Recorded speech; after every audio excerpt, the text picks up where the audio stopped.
Now, last night, Labour leader Jeremy Corbyn appeared on Piers Morgan Uncensored here on TalkTV and refused to call Hamas a terrorist organisation. I think I might have just said he was Labour leader, former Labour leader, of course. I think we're all aware he's no longer in charge, thank God.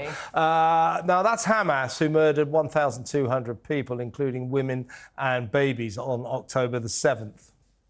Come on, answer that. Answer me. No, it's not your show. You've got so many opinions. Why should I answer yours when you won't answer mine? Why do you give out your opinions all day and every day? Are Hamas, you don't like it are Hamas a terror group? Yes or no? You won't like it when somebody pushes back on you.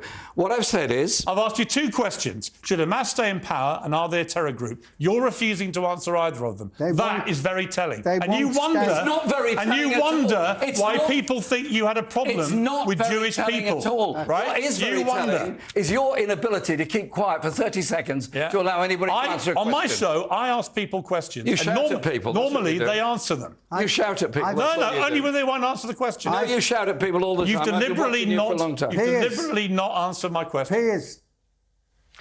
Whew. Well, Corbyn also tried to downplay referring to terrorists as his friends, claiming it was said in a collegiate way at a private meeting. Let's have a look. 10 years ago, I was in a private meeting in the House of Commons with a number of people who were representative of different Palestinian groups. It was an attempt to understand their views and to bring people together.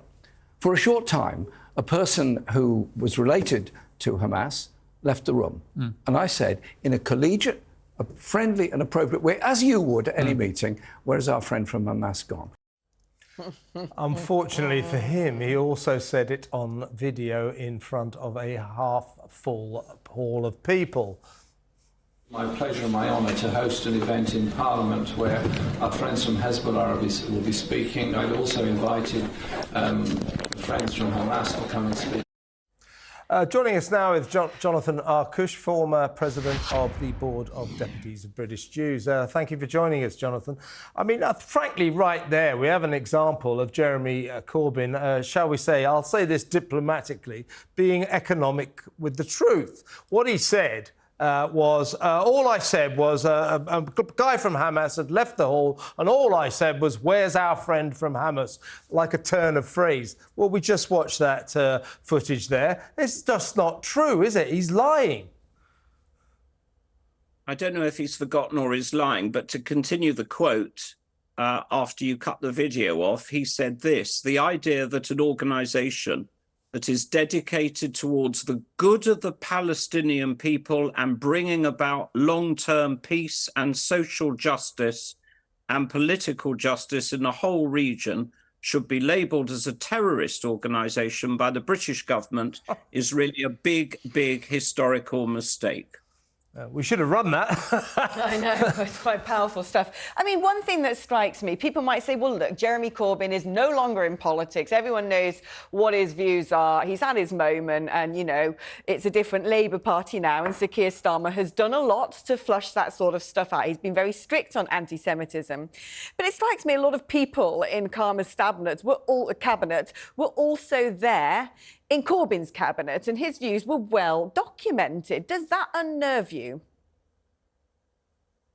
It does, but it particularly unnerves me when I see, to bring matters right up to date, the marches that have been led by Jeremy Corbyn, huge marches in the centre of our British cities in the past few weeks. And Jeremy Corbyn is a patron of the Palestine Solidarity Campaign. And the Palestine Solidarity Campaign, if you look at its emblem, the whole of Palestine is where Israel is. So its aims are obvious, and its slogans are obvious. From the river to the sea, Palestine shall be free. It is a body which supports the destruction of the state of Israel. And of what's happening, and this is what makes me nervous, when you have extremism that migrates to the centre of our political life, that spells danger. It did when Jeremy Corbyn was leader of the Labour Party. The extremism that these marches is spreading across our society is causing people to be emboldened to drive cars through Jewish areas on Shabbat after synagogue, screaming abuse at Jewish women, children, men leaving a synagogue, at people screaming on the margins of these demonstrations for all Jews to be killed, and other hateful things, comparing Jews to Nazis. And this is very dangerous for our society. And I really hope that our British institutions, such as the police and the prosecuting authorities, can get on top of it. And so far, I don't think they have. Yeah, I mean, I've taken the trouble to sort of have a look at 3 of these marches, including the one last Saturday, which was just enormous. They estimate 300,000 people. And I can tell you, the thing that you see the least, or you hear the least, is a call for a ceasefire. The second least thing that you hear is for the hostages to be released. In fact, I didn't hear anybody calling for the hostages to be released, but you hear one hell of a lot of hatred for Israel, from the river to the sea. When will Palestine be free? The Star of David intertwined with swastikas, people holding banners that are just flat out illegally anti-Semitic. So what's happening right now, Jonathan, is every weekend in cities all across this land, there is mass law breaking. These racist chants are against the law, and the police say, well, the police are barely there. They just stand back and let it happen. Don't you think that it's about time the police stopped this mass law breaking every Saturday?